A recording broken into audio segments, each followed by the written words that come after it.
नमस्कार, मी विलास बडे. सातबाराच्या बातम्यांमध्ये आपल्या सगळ्यांचं स्वागत. यवतमाळच्या दोन भावंडांनी अनुभवातून शेती समृद्ध केली आहे. तिवसा गावच्या आनंद आणि मोहन सुभेदार या 70 गाठलेल्या दोन भावंडांनी सेंद्रिय गुळ निर्मितीचा प्रयोग केलाय. यातून ते वर्षाकाठी 30 लाखांचा नफा कमवतायत. पाहूयात त्यांचा हा अनोखा प्रयोग.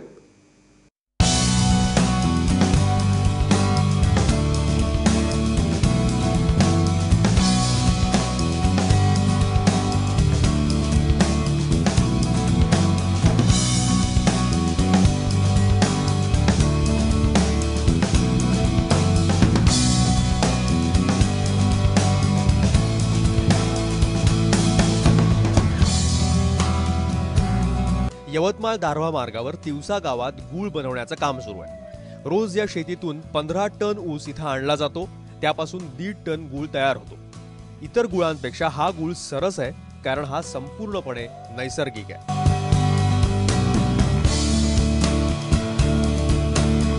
तिवसा गावामध्ये सुभेदार बंधूंची 60 एकर शेती. सगळ्याच शेतीत ऊस होतो. मात्र गेल्या 20 वर्षांपासून चिमूटभरही रासायनिक खत ते या जमिनीला देत नाहीत. सगळं नैसर्गिक. दरवर्षी डिसेंबर महिन्याच्या पहिल्या आठवड्यात गुळाचा हंगाम सुरू होतो. तो मार्च अखेरपर्यंत चालतो. 60 एकर आमची लागवड आहे. 60 एकर ऊस आहे तिथे, आणि त्याच्यातून रोज 15 टन ऊस हा कारखान्यात आणला जातो आणि त्याचं 1.5 टन गूळ रोज तयार होतो. सुभेदार बंधूंच्या या गुऱ्हाळ्यावर 15 कामगार काम करतात. मशीनमधून ऊसाचा रस काढला जातो. हा रस पाईपद्वारे गुऱ्हाळापर्यंत आणला जातो. इथं 1000 लिटरच्या 4 कढई आहेत.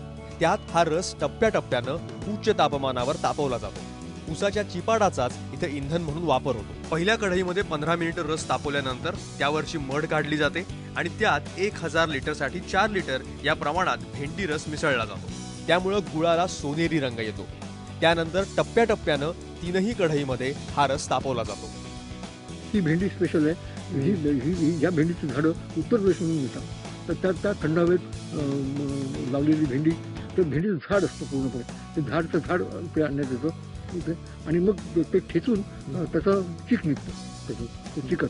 तर तो रसात टाकतात, उकळत्या रसामध्ये, आणि त्यातून मळी वेगळी होते, आणि मग त्यामुळे तो गुळाला चांगल्यापैकी रंग येतो. गूळ निर्मितीसाठी सुभेदार बंधूंनी खास आयत आकाराचे साचे तयार केलेत. हे साचे पाण्यातून काढून लावले जातात. एका बाजूला थंड झालेली गुळाची चाचणी यात ओतली जाते. 1 तास थंड झाल्यानंतर गुळाची वीट तयार होते. ही वीट 1 किलो वजनाची आहे. 2 दिवस हा गुळ स्टोअरमध्ये ठेवला जातो, जिथं तो टणक बनतो. त्यानंतर महिला कामगार या गुळाला प्लास्टिकची पॅकिंग करतात. त्यावर गुळ बनवण्याचा दिनांक टाकतात आणि मग गुळ बॉक्समध्ये भरून बाजारात रवाना होतो.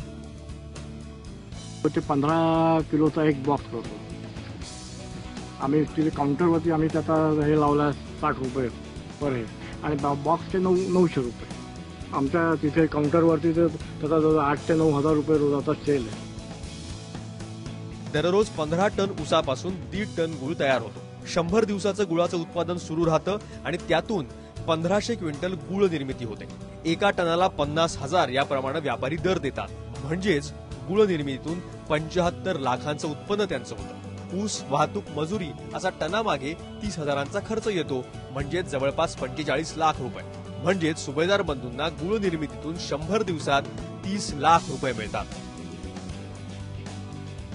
हा ऊस साखर कारखान्यात दिला तर त्याचा भाव 2000 रुपये टन, तर जास्तीत जास्त 2500 रुपये टन मिळतो. तो 2500 रुपये टन आपण जर भाव धरला 1 टन ऊस, तर त्याचा 1 क्विंटल त्याचा गुळ होतो.